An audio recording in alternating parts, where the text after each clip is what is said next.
কানাডার রাজধানী হলো টরন্টো। ওই টরন্টোর ইউনিভার্সিটির প্রফেসর নাম হলো কেরি মিরল। তিনি গণিত এবং যুক্তি শাস্ত্রের উপরে পাণ্ডিত্য অর্জন করছে। তিনি ছিলেন খ্রিস্টান। ওদিকে আবার ধর্মীয় গ্রন্থ বাইবেলের উপরে তিনি এত পাণ্ডিত্য অর্জন করছেন, ধর্মীয়ভাবে তাকে বলা হয়তো পাদ্রী। তার সঙ্গে আহমদ দিদারের সঙ্গে কুরআনুল কারীম এবং বাইবেল নিয়ে যখন ডিবেট হয়, এক পর্যায়ে কেরি মিরল দেখে কুরআনুল কারীমের ভিতরে তাদের নবী ঈসা আলাইহিস সালাতু ওয়াস সালাম, মারিয়াম আলাইহিস সালাতু ওয়াস সালামের নাম আসছে প্রায় 34 বারের মতো, আর আল্লাহ রাসূল সাল্লাল্লাহু আলাইহি ওয়াসাল্লামের নাম আসছে মাত্র 4 বার। তিনি চিন্তা করলেন, কুরআনুল কারীম যদি মুহাম্মদ নিজেই লেখে, তাহলে আমাদের নবীর প্রশংসা এতবার আসলো কেন? এরপরে তুমি তন্ন তন্ন করে কুরআনুল কারীমের ভিতরে ভুল বের করার জন্য চেষ্টা করছেন, কারণ কোরআন কারীমের চ্যালেঞ্জ আছে, যালিকাল কিতাব লা রাইবা ফীহ। এরপরে তিনি নিজেই কালিমা পড়ে মুসলমান হয়ে গেছে। এরকম তামাম দুনিয়ার ভিতরে দেখবেন, একটা দুইটা ঘটনা না, কিছুদিন আগেও আমেরিকার এক পণ্ডিত মহিলা সূরা নামল নিয়ে যখন নাকি রিসার্চ করছে, দেখে কোরআনুল কারীমের ভিতরে মৌমাছি সম্পর্কে যা যা আল্লাহ বলছেন হুবহু 100% পুরো মিলে গেছে। যারাই নাকি সত্য তালাশ করার জন্য কোরআনুল কারীম রিসার্চ করে, তারাই কালিমা পড়ে মুসলমান হয়ে যায়।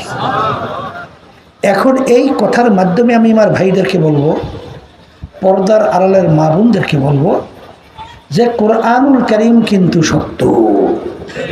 এই জন্য বলেন কথা ঠিক না ঠিক?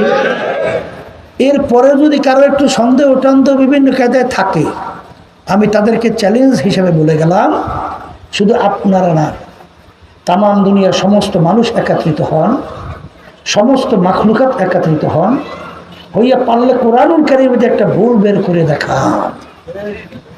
যদি দেখাতে পারেন, আমি আপনাদের কাছে পরিষ্কার ঘোষণা করছি, আমরা আর নামাজ পড়ব না, আমরা আর রোজা রাখবো না, পর্দা করবো না, সুন্নাত তরিকায় চলবো না।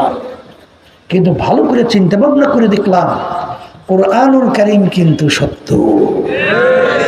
আর কোরআনুল কারীম যদি সত্য হয়, আমি প্রথম যে আপনাদের সামনে আয়াত শরীফ তেলাওয়াত করছি, আয়াতের ভিতরে আল্লাহ রাব্বুল আলামিন বলছেন যে আমি মানুষগুলোকে কিয়ামতের ময়দানে উঠাবো, উঠাবার পরে তাদের আমল নামা, আমল মানে কাজ, তাদের কাজগুলোকে আমি দাড়ি পাল্লাই দিয়ে ওজন দেব।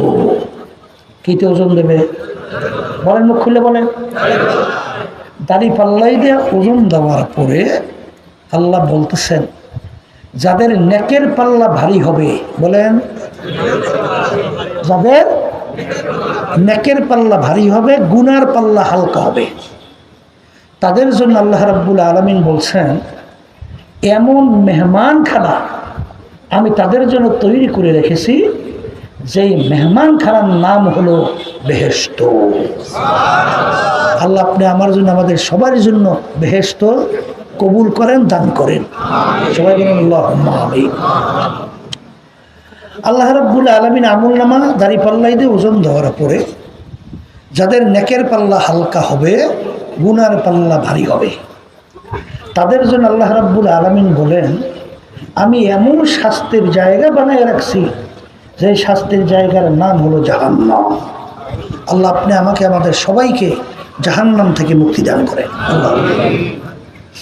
তাইলে এখন আমরা বাড়িঘর সব ছাইরা, টাকা পয়সা অনেকে খরচ করিয়া, এই কষ্ট করে অনেকে ভিজার মধ্যেও বৈশা এখানে আসছি কেন? একটা লক্ষ্য উদ্দেশ্য আছে না? বলেন লক্ষ্য উদ্দেশ্যটা কি? আখিরাতের চিরস্থায়ী শান্তির জায়গা বেহেশতে যাব। আর আল্লাহ রাব্বুল আলামিনের আযাব ও গজব শাস্তির জায়গা জাহান্নাম থেকে মুক্তি পাবো। কথা ঠিক? তাহলে